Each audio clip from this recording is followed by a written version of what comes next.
Salut mes petits potes, j'espère que vous allez bien, pour ma part ça va super. Aujourd'hui je vais vous présenter 3 threads d'horreur et pas sur n'importe quel thème. Le thème des réseaux sociaux. D'ailleurs quelque chose qui peut vous plaire, j'ai fait un Instagram pour vous, généralement je vous mets les miniatures en avant-première, peut-être des petits extraits etc, il y a des petits trucs à faire. Petit rappel, vous pouvez vous abonner si c'est pas déjà fait et activer la petite cloche, comme ça vous loupez aucune des prochaines vidéos. Et tant qu'on y est, on se met ce petit pouce bleu, il fait toujours plaisir, ça soutient de ouf le travail. Merci à vous.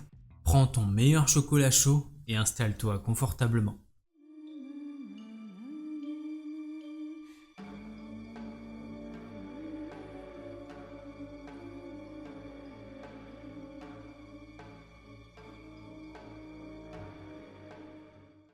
L'histoire que je vais vous raconter, c'est celle de Christina. Il y a quelques années, elle a quitté son pays d'origine pour faire un master dans un autre pays et commencer une nouvelle vie à l'autre bout du monde et en profiter pour rejoindre son petit ami. Dans ce nouveau pays, elle connaît que la famille de son petit ami et ses colocataires. Les premiers mois, ils ont été difficiles pour elle, elle a jamais vécu aussi loin de sa famille. Donc elle s'est retrouvée à utiliser beaucoup plus les réseaux sociaux. Ça l'a réconforté d'avoir des nouvelles de ses proches et regarder d'anciennes vidéos de sa famille. Elle a partagé plein de photos de sa nouvelle ville avec ses amis et sa famille, pour faire comme si elle était encore avec eux. Elle nous précise qu'elle n'a pas beaucoup de followers, c'est surtout pour ses proches. Par contre, elle commence à follow pas mal de personnes dans sa nouvelle ville. Et elle continue à poster des photos et des vidéos. Un jour, elle reçoit une demande d'amis d'un compte qu'elle ne connaît pas. La personne lui dit « Salut Christina, tu peux me follow ?» Bon, la photo de profil était basique, quelqu'un de dos face à une falaise mais en noir et blanc. Au début, elle pense juste que c'est un bot, mais quand elle clique sur le profil, elle voit de très belles photos en noir et blanc et de différents pays du monde. Elle kiffe les photos, du coup elle follow cette personne et elle répond « Salut, j'aime bien vos photos ». Elle reçoit une réponse instante qui dit « Merci ». Christina lui demande donc quel appareil photo il utilise et ils commencent à avoir une conversation banale.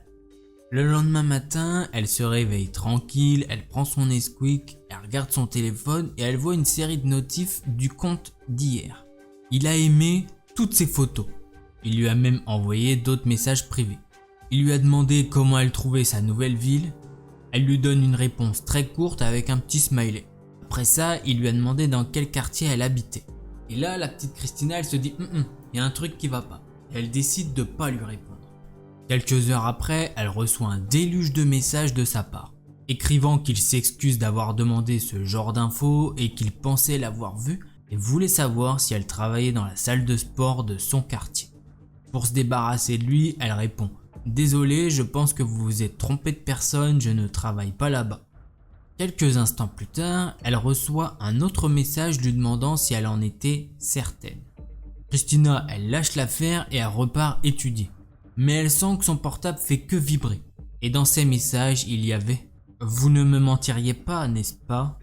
Où travaillez-vous » À ce moment-là, elle a commencé à devenir anxieuse. Elle a commencé à en parler avec son copain, qui lui a juste dit que c'était sûrement une blague, du coup elle a décidé de bloquer le compte. Mais après une semaine, elle reçoit un nouveau message privé venant d'un compte avec une photo de profil d'un chien en noir et blanc. Le message disait « Pourquoi tu m'as bloqué ?» Elle a immédiatement bloqué ce compte-là aussi. Après ça, Christina commence à recevoir plein de messages de faux comptes sur tous ses réseaux sociaux. Les messages deviennent de plus en plus agressifs, la traitant de menteuse, de conne et d'autres lui demandant si sa journée s'était bien passée. Elle a essayé de contacter Facebook et Instagram mais ils n'ont supprimé que quelques comptes. Elle a décidé de changer ses paramètres en privé mais les messages continuaient. Christina, elle était bouleversée, elle comprenait pas pourquoi quelqu'un faisait tout ça, alors qu'elle venait juste de déménager dans cette nouvelle ville. Son copain lui a suggéré de faire des captures d'écran et d'aller voir la police. Mais elle pensait que les policiers allaient l'ignorer car elle était étrangère. À un moment donné, son copain la voyait tellement bouleversée qu'il a décidé d'envoyer un message à un des comptes pour lui dire de la laisser tranquille et qu'il était en contact avec la police. Le compte en question a été bloqué et les choses se sont calmées. Après quelques semaines, elle a décidé de réactiver son compte Facebook et de revenir sur Instagram en espérant que les choses se soient calmées. Cela faisait presque 2 mois qu'elle ne recevait plus aucune demande chelou, mais un jour, elle faisait ses courses dans un centre commercial à 15 minutes à pied de chez elle et elle a senti son téléphone sonner dans sa poche. Elle avait plein de sacs, du coup elle n'a pas répondu jusqu'à ce qu'elle rentre chez elle. Elle ouvre ses messages et elle voit qu'un nouveau compte avec une image en noir et blanc lui a envoyé un message. Elle a commencé à paniquer et à se dire « Mais c'est vraiment la même personne après tout ce temps ?» Elle ouvre le message et elle voit « Salut mon ami » avec un lien vers un clip de Retour vers le futur. Elle comprend vraiment pas pourquoi il lui envoie ce genre de message, mais d'un coup, elle se souvient qu'elle portait un t-shirt Retour vers le futur. Elle a immédiatement bloqué le compte et supprimé son profil des réseaux sociaux. Après ce jour, elle n'a réactivé que Facebook et seulement pour garder contact avec ses amis proches et sa famille. Cette histoire elle est maintenant finie. Ce qu'on peut voir de cette histoire, c'est qu'il ne faut pas rajouter tout le monde sur les réseaux sociaux et il ne faut pas parler à tout le monde non plus. C'est peut-être que virtuel et sans conséquence pour ce thread, mais vous allez voir qu'on peut tomber sur plus fou sur internet. On passe de suite à la seconde histoire.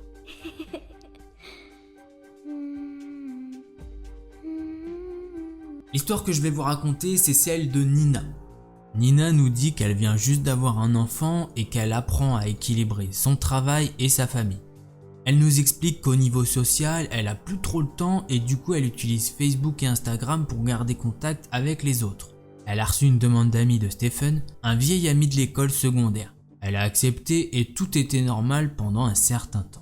Après quelques mois, Stephen a envoyé un message pour demander comment elle allait. La conversation était banale, mais il lui a pas fallu longtemps pour se rendre compte que c'était pas le Stephen qu'elle connaissait. En fait, ils avaient le même prénom et le même nom de famille. Sa photo de profil n'était pas une photo de lui, donc elle n'a pas réalisé que c'était une personne différente. Quoi qu'il en soit, ils avaient plusieurs amis en commun et il n'a rien fait de particulièrement effrayant, alors elle l'a laissé dans sa liste d'amis. Il envoyait parfois des messages et il semblait être quelqu'un qui était un peu maladroit socialement mais inoffensif. Elle répondait mais elle restait brève. Un jour, elle a reçu un texto de lui, ce qui l'a surpris vu qu'elle n'avait pas du tout donné son numéro.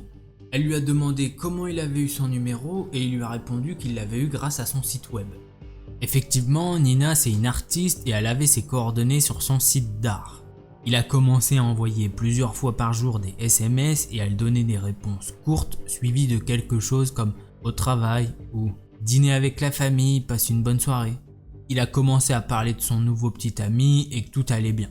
Il a commencé ensuite à parler beaucoup de politique et était assez agressif à ce sujet. Et elle lui a alors dit qu'elle voulait pas du tout parler de ça. Ses messages ont commencé à devenir érotiques, où il lui demandait si elle voulait entendre parler des parties de jambes en l'air que lui et son petit ami avaient organisées. Elle lui dit que non, pas du tout, elle le connaît pas et que c'est totalement déplacé. Un jour, elle était occupée avec le travail et elle se retourne et voit sur son téléphone des dizaines de messages de lui. Il était en colère qu'elle ne réponde pas et il a continué à partager ses expériences intimes. Elle répond et elle lui fait comprendre que depuis le début, elle est juste polie avec lui, mais que là ça va trop loin et elle le bloque de partout. Quelques jours plus tard, elle a commencé à recevoir beaucoup de demandes d'amis qu'elle ne connaissait pas. Elle savait que c'était lui qui faisait de faux comptes, donc elle les bloquait. Après ça, elle a commencé à recevoir des appels et des SMS de numéros inconnus. Nina, elle se prend pas la tête, elle les bloque à la chaîne. Bon, après ça, Nina elle a envoyé des messages à ses copines pour leur demander ce qu'elles savaient de lui. Et aucune ne le connaissait. Il venait de les demander en ami et elles ont accepté. Il a commencé à envoyer des demandes à ses amis, sa famille et d'autres femmes dans sa troupe de danse. Elle dit à tout le monde qu'il devrait le bloquer. Pendant des mois, elle a reçu des dizaines d'appels par jour, tous aussi bizarres. Elle a reçu des demandes d'amis, des messages privés comme « Je pourrais vous faire parler si je le voulais vraiment » ou des « Comment allez-vous » Nina, elle est pas plus inquiète que ça, le gars habite à des centaines de kilomètres de chez elle. Un soir, elle reçoit des centaines de notifs. Son téléphone faisait que sonner. C'était des numéros inconnus. Et sur son site internet, plus de 15 comptes avaient posté des pages réservées aux plus de 18 ans et des insultes obscènes et qu'elle avait volé des créations. Nina savait que c'était lui parce qu'il avait posté accidentellement avec son vrai compte. Il lui a envoyé un message privé pour lui dire qu'il était désolé et elle n'a pas répondu. Elle l'a bloqué sur son site internet et elle a appelé la police. Malheureusement, la police n'a rien pu faire. Plus tard cette nuit-là, elle s'est réveillée vers 2h du mat. Elle n'arrivait pas à dormir. Du coup, elle jouait sur son téléphone et à un moment, elle a commencé à entendre un bruit étrange venant du salon. Il y avait comme des va-et-vient et le plancher craquait. Elle s'est levée en pensant que ses chats couraient encore après une souris, et d'un coup les bruits se sont arrêtés. Elle arrive dans le salon et elle voit que la lumière est allumée, chose qui ne devrait pas. Une fenêtre était ouverte mais pas complètement. Elle a direct réveillé son mari et elle a pris son fils dans ses bras. Son mari a appelé la police. Elle savait que c'était Stephen. La police n'a pas pu prouver que c'était lui, mais elle a quand même appelé Stephen pour le mettre en garde. Nina était horrifiée et elle a commencé à chercher tout ce qu'elle pouvait sur ce fameux Stephen. Elle a trouvé sa chaîne YouTube où il publiait des trucs politiques et des vidéos de lui montrant sa collection d'armes à feu. Nina a trouvé son vrai nom et a cherché sur Google. Et elle a découvert qu'il avait été arrêté 2 ans plus tôt pour avoir retenu une femme contre son gré dans un hôtel et qu'il avait tenté de l'agresser. Heureusement, elle s'est échappée. Nina a déménagé peu de temps après en ville et depuis, elle n'a plus de nouvelles de Stephen. Voilà, cette histoire elle est finie. On est un peu comme sur la première, mais là on va un petit peu plus loin. Comme vous l'avez vu encore, faut faire attention à ces informations personnelles. Si possible, mettez vos comptes en privé, partagez juste avec vos amis proches, etc. Voilà. Là, on va passer à la troisième histoire, qui est clairement ma préférée. Je vais vous la faire à la première personne d'ailleurs. Je vous préviens juste, elle est assez gore. Donc les âmes sensibles, faites attention quand même.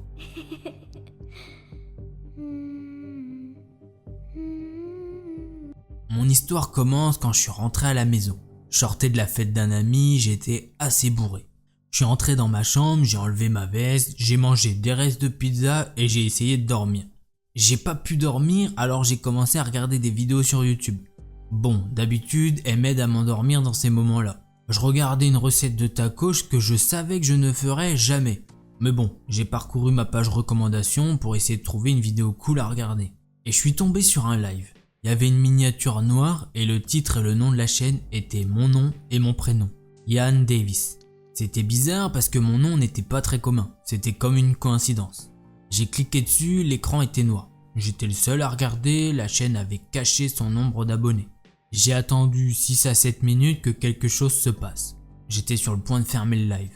L'écran était allumé sur l'extérieur d'une maison. J'étais confus.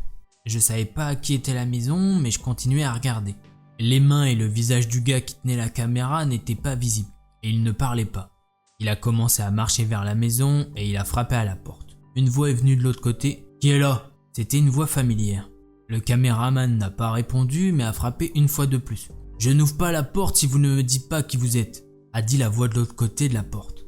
Le caméraman a commencé à respirer fort et a frappé à la porte. Il semblait que la porte ne supporterait pas beaucoup plus longtemps. L'homme de l'autre côté a commencé à crier au caméraman de partir et a dit qu'il appellerait la police s'il ne partait pas. Il a également menacé le caméraman en chargeant son arme. Le caméraman a ri d'une voix profonde et déformée. Il a ouvert la porte d'un coup de pied. J'ai pu voir l'homme de l'autre côté. La voix semblait familière parce que c'était ma brute de lycée, Marc. Juste au moment où j'ai pensé que c'était une sorte de blague, Marc a tiré sur le caméraman. Le caméraman a hurlé et a sauté sur Marc. Il a frappé son visage plusieurs fois. Il a réduit Marc en bouillie, au point où ses narines et sa bouche saignaient. Il avait du mal à respirer. Le caméraman est entré dans la cuisine et a pris un couteau de cuisine géant. Il a gardé la caméra vers le bas pendant 2 à 3 minutes et quand il l'a ramassée, Marc était assis sur une chaise attachée à elle. Le caméraman a pris le couteau et a fait une incision sur la cuisse de Marc avant de mettre son index dedans et d'étendre la petite coupe jusqu'à ce que ça soit une blessure géante et béante. Maintenant, je sais que certains d'entre vous me demanderont « Pourquoi n'as-tu pas enregistré ton écran comme preuve de meurtre ou appelé le 911 ?» Traitez-moi de fou, de sadique, de connard, de sans-cœur, mais les cris de Marc me faisaient du bien. Vous voyez, Marc était un gars musclé qui faisait 1m90 et j'étais un petit gars maigre pour seulement 1m70. Il n'était pas surprenant que lorsqu'il m'a intimidé, il m'ait souvent maîtrisé. Un jour au lycée, il m'a frappé le visage jusqu'à ce que 2 de mes dents tombent, puis a défilé dans l'école avec mon corps mou sur ses épaules. Une autre fois, il a dit des choses sur ma mère. Parfois, il me jetait par terre et gardait sa botte sur ma poitrine. Je ne pouvais pas respirer et c'était en quelque sorte drôle pour lui et les autres autour de nous. J'étais leur punching ball, donc voir cet enfoiré souffrir m'a vraiment rendu heureux. Le caméraman s'est ensuite mis à écorcher le bras gauche de Marc, qui était assis là, impuissant et incapable de bouger, avec une cuisse blessée et un bras sans peau. Puis il a versé de l'acide sur Marc, un acide très concentré. Marc implora la miséricorde, lutta, pleura et saigna, mais en vain. Le caméraman tourna alors la chaise et s'assit là, laissant Marc souffrir pendant plus d'une demi-heure, avant de le mettre en feu, lui et la maison. La caméra a ensuite coupé et s'est rallumée devant une autre maison. Avant que je puisse chercher d'autres détails, le live a pris fin. Je suis resté là, choqué et surpris. Je ne m'attendais pas à voir quelque chose comme ça. J'ai essayé de trouver la chaîne, mais en vain. Je me suis évanoui. Après m'être réveillé, j'ai vérifié mon historique. Ça montrait que je n'avais pas vu de live hier. Donc j'ai cru que tout ce que j'avais vu était un rêve ou quelque chose. J'avais la gueule de bois et presque en retard pour le travail, alors j'ai fait un sandwich au beurre de cacahuète, j'ai bu une gorgée d'espresso et je suis parti travailler. Au travail, mon meilleur ami du lycée, Nathan, m'a appelé. Il m'a appelé pour me dire comment Marc, l'enfoiré qui nous avait harcelé au lycée, était mort dans un incendie. J'étais abasourdi et une boule s'est formée dans ma gorge. Je lui ai demandé si on pouvait finir cet appel plus tard. J'étais sans voix. Après mon retour chez moi, j'ai eu 1 minute de réflexion. Pour autant que je me souvienne, j'avais vu le live vers 2h du matin. Donc j'ai ouvert YouTube sur un onglet de navigateur à 1h50 du mat. Et à 2h du matin, le live a commencé et a été recommandé à nouveau. L'écran était noir pendant 1 minute ou 2, puis il a recommencé devant la Maison Blanche que j'avais aperçue hier en live. Le caméraman répétait sa tactique précédente, frappa à la porte, une voix répond de l'autre côté de la porte. « Qui est là ?» Mon sang s'est refroidi quand je me suis rendu compte que c'était mon collègue Adam. Le caméraman, cette fois, imitait ma voix. « C'est Yann, mec, je crois que j'ai laissé quelque chose dans ton sac. » Dès qu'Adam a ouvert, le caméraman lui a mis une chaussette dans la bouche et l'a sorti de la maison. Il l'a amené au jardin, puis a frappé Adam à plusieurs reprises au visage et à la poitrine. Adam avait une femme qui dormait probablement à ce moment. Adam a essayé de crier, mais n'a pas pu à cause de la chaussette. Le caméraman a pris une pierre pointue et a cassé le larynx d'Adam, puis a enlevé la chaussette. Adam a désespérément essayé de crier ou de s'enfuir, mais a échoué lamentablement. J'ai commencé à gémir et à enregistrer tout le live. J'ai appelé le 911 et je leur ai parlé de toute la situation. Il devait arriver chez lui dans 10 minutes. J'ai continué à enregistrer quand il a coupé les membres d'Adam, un à un. L'agitation fait que sa femme se lève aussi et enquête. Quand elle a vu ce cauchemar, elle a crié et a commencé à courir. Le caméraman a hurlé avant de courir vers elle à une grande vitesse et de la tuer avec un coup rapide d'un marteau à la tête. Mon anxiété s'intensifiait. Il tranchait l'estomac d'Adam alors qu'il était encore en vie et le bourrait de vers, de cafards et de souris qui rongeaient Adam. Après 3 minutes à le faire souffrir, le caméraman lui fracassait la tête avec le marteau. Puis dit d'une voix profonde « Enregistre ça et appelle les flics. Ok Yann ?» Puis la caméra a coupé devant une maison jaune. Cette maison, je la reconnaissais. C'était celle de ma mère. La police est arrivée juste 1 minute ou 2 après son départ. L'enquête n'a montré aucun signe d'effraction et bien sûr tout le monde pensait que j'étais fou. La police ne m'a pas cru parce que je n'étais pas sur la scène de crime. Et d'une certaine façon, la vidéo que j'ai enregistrée a été supprimée de mon téléphone en quelques secondes. Il va maintenant s'en prendre à ma mère, je pense qu'après elle, il va s'en prendre à moi. J'ai dit tout ça à ma mère et elle a rigolé. Elle a dit que j'étais paranoïaque et un médecin m'a mis sous traitement après que j'ai raconté cette histoire aux policiers. Je sais qu'il va la tuer, puis venir chez moi. S'il vous plaît, tout le monde, aidez-moi. Je sais que je ne suis pas le seul à expérimenter cela. Je ne peux pas l'être. Je mettrai fin à ma vie si quelque chose lui arrivait, parce que je sais à quel point c'est sadique et je ne veux pas en être victime. Voilà, cette histoire elle est maintenant finie. Alors là, j'aimerais bien savoir ce que vous en avez pensé là-dessus dans les commentaires. Allez, vous savez quoi, on va se quitter là, je vous laisse flipper avec cette histoire. N'oubliez pas de vous abonner, sinon je crois que ce gars il peut venir chez vous. N'oubliez pas le petit pouce bleu qui fait toujours plaisir. En attendant la prochaine vidéo, portez-vous bien, à la prochaine, tchuss. Hey, don't you run away. Please stay. Stay with me. If you don't come play with me, then we will kill you.